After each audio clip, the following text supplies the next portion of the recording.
Na kusalimu asubuhi ya leo kwa upendo wa Mungu. Rafiki na mpendo wangu, naomba nikukaribishe kwa ajili ya neno la Mungu. Ujumbe wetu unasema, tamani kushikiliwa na mkono wa Mungu. Kitabu cha Isaya 33 mstari wa 2.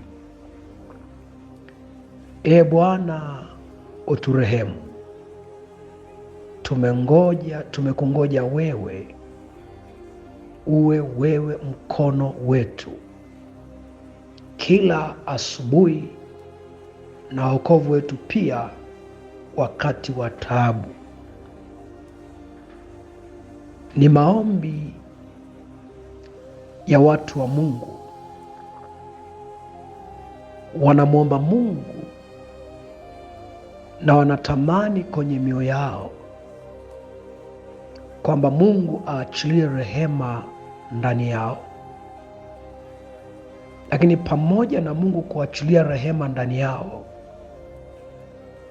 wanatamani mkono wa Mungu ungekuwa juu yao. Na kwa nini wanatamani mkono wa Mungu?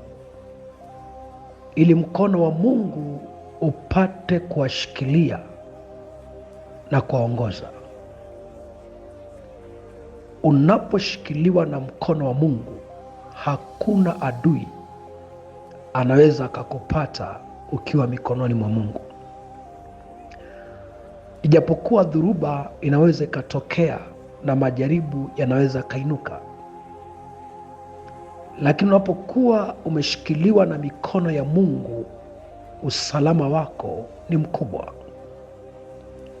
Ndio maana watu hawa wana matamanio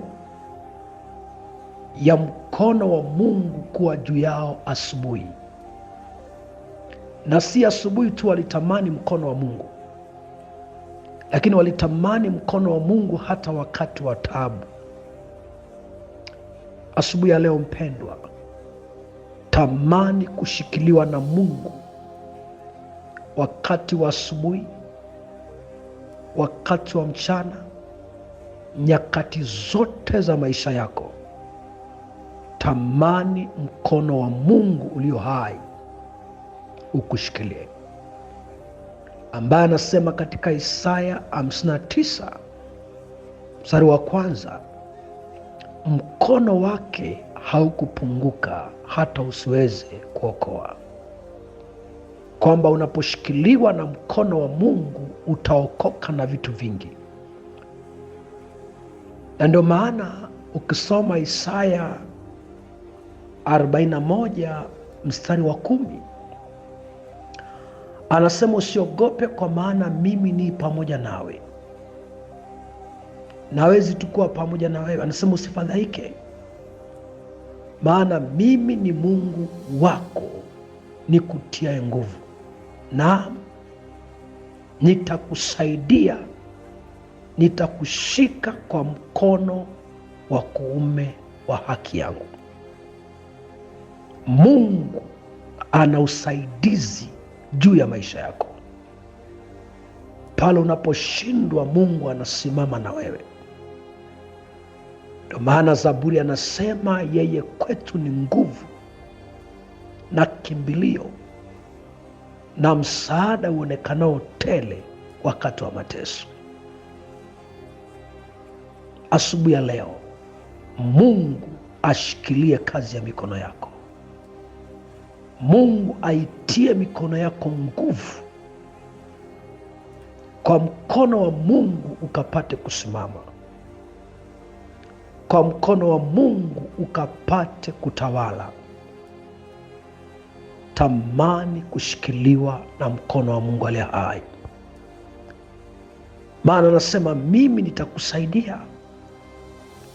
Mungu hawezi kukusaidia kama sio kwamba unahitaji msaada.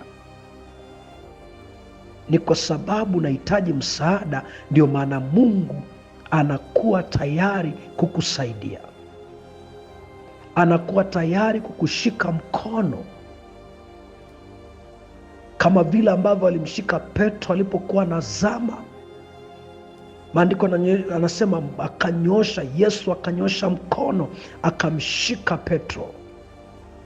Bwana akanyoshe mkono asubuhi ya leo, akakushikilia pala ambapo unaona vile unazama, akakushikilia pala ambapo unaona umedondoka, na akakuinue tena. Ndio maana ukisoma katika Maombolezo sura ya 3 mstari wa 22 anasema ni huruma za Bwana kwamba hatuangamii, kwa kuwa rehema zake anasema ni mpya kila asubuhi, na uaminifu wake ni mkuu. Kwa sababu ni rehema ya Mungu tunaishi nayo. Hiyo rehema ya Mungu iliyo kwenye mikono ya Mungu ikafanye asubuhi yako kuwa ni asubuhi ya baraka, ikafanye siku yako kuwa ni siku njema. Huo mkono wa Bwana ambaye Musa anamwambia Mungu, usipoenda pamoja na mimi, mkono wako usipoenda na mimi, uso wako usipoenda na mimi, sitatoa hatua mahali hapa. Asubuhi ya leo mpendwa, tamani kushikiliwa na mikono ya Mungu. Vitu vyako vishikiliwe na mikono ya Mungu. Kila unachokifanya ikabidhi mikononi mwa Mungu ili ashikilie, adui asije akaondoa. Maana maandiko yanasema walio mikononi mwangu hakuna awezaye kuwapokonya.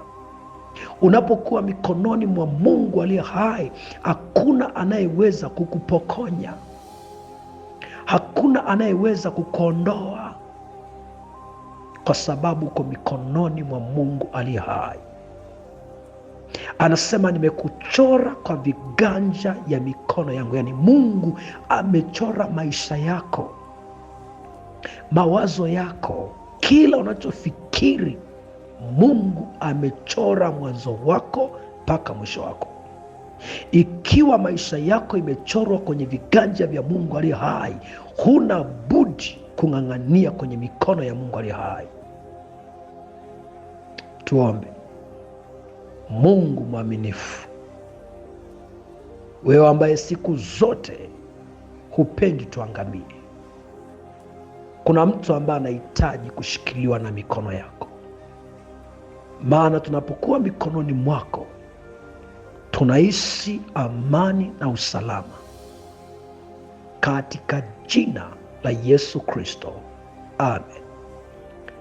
Ni rafiki yako Mwalimu Bishop Daniel Mathew, Arusha, Tanzania. Namba yangu ya simu ni 0655961170.